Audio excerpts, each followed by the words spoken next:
여러분들의 마음은 요새 어떤가요? 이제 코로나 블루로 인해서 이제 또 화병까지 연결되시는 분들이 많습니다. 이 컨텐츠를 선택하신 분들 평소에 화병에 관심이 많았을 수도 있지만 아마 내가 화병이 아닐까? 내가 요즘에 신경질도 많이 나는데 화병의 초기 증상이 아닐까? 하고 궁금해서 또 들어오시는 분들도 있을 거라고 생각을 합니다. 주변을 살펴보면 화병으로 고생하시는 분들 참으로 많습니다. 실제로 상담에 내담해 주시는 분들의 절반 정도가 이 화병으로 고생을 하고 있어요. 이 화병이 무서운 것이 이제 내가 화도 나는 것도 있지만 또 우울증도 같이 오기 때문에 또 무섭거든요. 우울증이신 분들도 이제 화병으로 넘어갈 수 있는 부분들도 있기 때문에 화병인지 한번 체크해 보는 것이 필요할 것 같습니다. 화병이라고 하는 것은 가슴이 너무 답답하고 자그마한 일에 신경질이 이만큼 올라오고 분노가 치밀어 오르는 것을 기본적으로 이 화병이라고 이야기를 합니다. 이 화병이라고 하지만 또 우라병이라고도 이야기를 하는데요. 오늘 이 화병에 대해서 한번 알아보도록 할게요.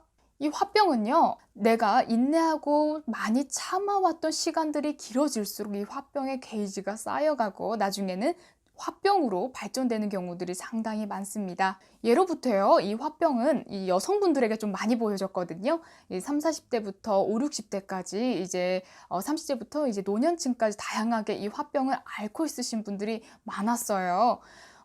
그 부분들을 이제 환경적으로 이야기를 하면 뭐 시댁과의 갈등, 남편과의 갈등, 자식과의 갈등 혹은 재물적으로 갈등 이런 여러 가지 갈등에 내가 참고 인내했던 그 한이 섞인 부분들이 많았기 때문인데요. 이런 화병의 신체적 증상을 한번 살펴볼게요. 이 화병이 신체적으로 많이 보여지기 때문에 이 신체적인 증상들을 살펴봐야 되는데요.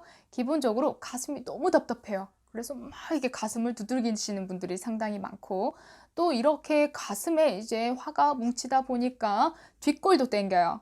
이제 목이 긴장되면서 뒷목이 땡기고 또 뒷목이 막히다 보니까 이제 뇌와 관련된 사소한 거에도 하고 이제 머리를 잡을 수 있는 부분들도 생기고요.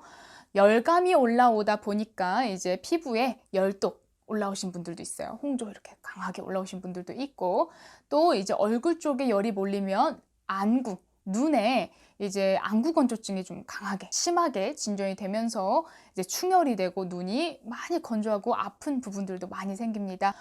그러다 보니 이제 화가 열이 주르륵 위에 둥둥 떠 있기 때문에 혈액순환이 안 돼서 추웠다 더웠다 추웠다 더웠다를 반복할 수가 있습니다. 그러다 보니 대장도 약해져서 이제 설사라든지 혹은 또 변비라든지 이런 형상들이 또 생길 수가 있습니다. 이런 화병을 초기에 알면 얼마나 좋을까요?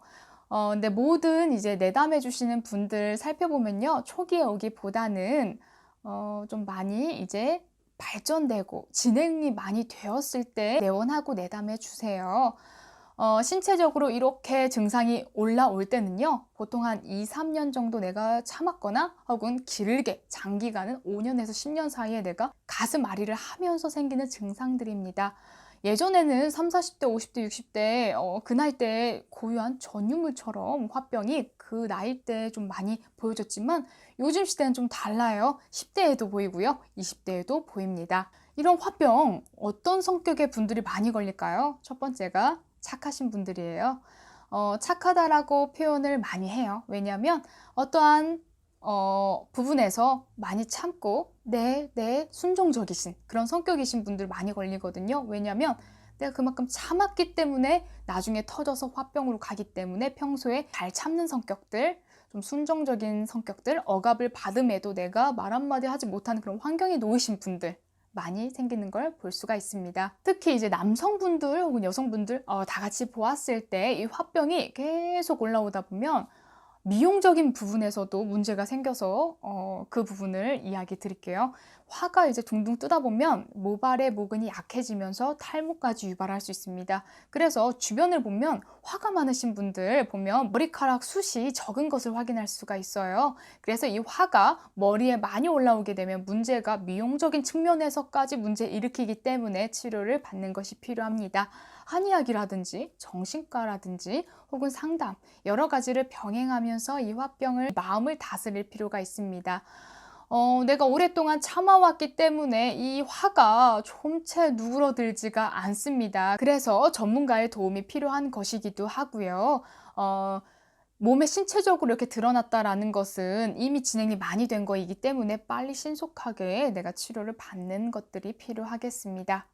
화병의 주요 요인을 살펴보면요. 직장 내 스트레스, 이제 상사와의 관계이죠. 내가 복종해야만 하고 순종해야 되고 그 인간관계 안에서 내가 섞이기 위해서 내가 참아야 되는 부분들이 많았을 때 생기고요.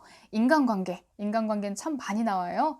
많이 보이는 게 시댁과의 갈등, 이제 상사 혹은 남편, 자식 이런 부분들도 많이 보여지고요. 환경적인 측면에서는 코로나도 들어갈 수가 있고요. 경제적으로 내가 재정적으로 이제 내가 답답한 부분들을 참아야 될 때 빚이 생겼거나 했을 때 내가 너무너무 힘들었을 때도 많이 생기기도 합니다. 이런 문제들이요. 내가 이게 답답했던 그 문제들이 사라지면요. 서서히 해결이 됩니다. 이 화병이. 근데 해결되지 않기 때문에 이제 많이 상담을 받기도 하는 건데요. 최대한 그런 상황들이 놓여 있을 때 사실 내가 계속 또 참고 혹은 터지거나 악순환이 되기 때문에 그 상황을 피하는 거, 회피하는 것도 하나의 방책이라고도 이야기 드릴 수가 있습니다. 화병을 가지신 분들 살펴보면요. 원망이 되게 많아요. 기본 베이스로 원망과 미움이 많기 때문에 나는 피해자야 라는 마음이 상당히 많습니다. 그러다 보니까 참다 보니까 어떻게 되나요? 분노가 나중에 터져버려서 내가 컨트롤이 안 돼요. 그래서 사소한 것도 화가 마구마구 올라오기도 하는데요. 이러한 화병은요. 또 다른 공격성의 표현일 수가 있기 때문에 내 가까운 주변 사람들과 인간관계가 또 멀어지고 또 상처받는 인간관계가 또 지속이 될 수 있기 때문에 그 부분에 있어서 이 원망과 화를 좀 내려놓을 필요가 있습니다. 이 악순환에서 벗어나야 되는데요. 그 대상자가 누군지를 봐야 돼요. 그게 또 인간관계의 어떠한 특정 대상자일 수가 있고요. 환경적인 어떤 부분일 수가 있습니다. 가지고 있는 원칙이 있어요. 이렇게 하면 나쁜 거, 이렇게 하면 정답인 거. 그 원칙이 조금 뭉그러지듯이 조금 이렇게 내가 변형을 해서 좀 내려놓는 것은 어떨까요? 물론 너무 답답하고 너무나 원망지고 너무 한스러울 수가 있습니다. 하지만 결국에 생각해보면 내가 나를 파괴하고 있는 상황이거든요. 이 화병이란. 그렇기 때문에 이 화병을 계속 가지고 있으면 자기 파괴적인 행동이 또 될 수가 있기 때문에 이 상황에서 최대한 생각적인 그런 관점의 변화가 많이 필요합니다. 그래서 화병이신 분들에게 저는 어떤 이야기 조언을 드리냐면 유머러스해지시라고 이야기를 해요. 유머러스한 부분들. 왜냐하면 화병이신 분들은 이미 공격도가 이제 100%이기 때문에 언제든지 화날 준비가 레디 액션이 되어 있어요. 그래서 항상 진지하고 경직되어 있고 긴장되어 있는 모습들이 많습니다. 그런 부분에 있어서 내가 예능 프로그램을 보면서 깔깔깔깔 웃는다거나 아니면 유튜브를 통해서 재미있는 영상을 시청해서 마음에 좀 여유를 가져서 내가 그런 화병의 원인으로부터 환기를 시키는 그 힘 기르는 것도 필요하다고 생각을 해요. 그 유머러스함, 내가 그 마음의 여유를 가지려고 노력하는 게 첫 단계가 될 수가 있습니다. 그래서 저도 이제 예능 프로그램을 상당히 많이 보고 웃고 또 많이 지내려고 해요. 그런 부분에 있어서 이제 화병이 많이 참는 분들, 그리고 또 원칙 강한 이런 강박적인 완벽주의자 분들에게도 많이 보여지고 또 성향이 또 급하신 분들에게도 많이 나타납니다. 그런 부분들을 내가 다스리고 내가 그런 부분들을 부정적으로 바라보기보다는 보듬어서 내가 긍정적으로 전환시킬 필요가 있습니다. 오늘은 이 화병에 대해서 이야기를 나눠봤습니다. 오늘도 재미있게 시청해 주셔서 감사합니다. 2월의 인생학 2월이었습니다.